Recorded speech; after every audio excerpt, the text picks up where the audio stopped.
കഴിഞ്ഞ ദിവസം നമ്മൾ നന്ദഗോവിന്ദം ഭജൻസിൻ്റെ പരിപാടി കാണാൻ ഗുരുവായൂർ അമ്പലത്തിലേക്ക് പോയിട്ടുണ്ടായിരുന്നു. നമ്മളൊരു ഗുരുവായൂർ സിറ്റിസൺ. അപ്പോൾ നമ്മൾ വിചാരിച്ചത് നമ്മുടെ വീട് അതിൻ്റെ അടുത്തല്ലേ, അപ്പോൾ നമുക്ക് പോയി കഴിഞ്ഞാൽ 7 മണിക്കാണ് പരിപാടി സ്റ്റാർട്ട് ചെയ്യുന്നത്. അപ്പോൾ നമ്മളൊരു 6:30 പോയി കഴിഞ്ഞാൽ നമുക്ക് സുഖമായിട്ട് കണ്ടിട്ട് പോരാമെന്നാണ് വിചാരിച്ചിട്ടാണ് പോയത്. അവിടെ ചെന്ന് നോക്കുമ്പോൾ ഇതുവരെ ഇല്ലാത്ത ജനങ്ങൾ, തിരക്ക്, ബഹളം. വണ്ടി പോലും പാർക്ക് ചെയ്യാൻ പറ്റില്ല, തിക്കും തിരക്കും ഇടിയും. അവസാനം കാണാൻ പോയിട്ട് കാണാൻ പറ്റാതെ തിരിച്ചു പോന്നു.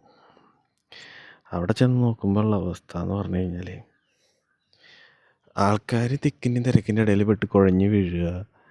പോലീസുകാർക്ക് ക്രൗഡ് കൺട്രോൾ ചെയ്യാൻ പറ്റാത്ത അത്രയും ആൾക്കാർ. അങ്ങനെയായിട്ട് അതിൻ്റെ കോമഡി എന്താണെന്ന് വെച്ചാൽ, മേൽപ്പത്തൂർ ഓഡിറ്റോറിയത്തിലാണ് ഇവരുടെ പരിപാടി. ബാക്കിയുള്ള ഓഡിറ്റോറിയങ്ങളിലൊക്കെ വേറെ വേറെ പരിപാടികളുണ്ട്. അപ്പോൾ ആകെ മൊത്തം സൗണ്ടും കാര്യങ്ങളായിട്ടൊന്നും കോൺസെൻട്രേറ്റ് ചെയ്ത് കേൾക്കാനും കാര്യങ്ങളൊന്നും പറ്റണില്ലായിരുന്നില്ല. അങ്ങനെ തിരിച്ചു പോന്നു. അവസാനം വീട്ടിൽ വന്നിരുന്നിട്ട് യൂട്യൂബിൽ ലൈവും കണ്ടു. അങ്ങനെ സംതൃപ്തി അണഞ്ഞു. എനിക്ക് തോന്നുന്നത് ഇവർ ഈ ഹോളിഡേയ്സിൽ വെച്ച കാരണമാണ് തോന്നുന്നു ഇത്രയധികം തിരക്ക് വരാൻ കാര്യം. ഇതിൽ വർക്കിംഗ് ഡേയ്സിൽ വെച്ചിരുന്നെങ്കിൽ കുറച്ചും കൂടി ഒരു തിരക്ക് കുറയുമായിരുന്നു എന്ന് തോന്നുന്നു.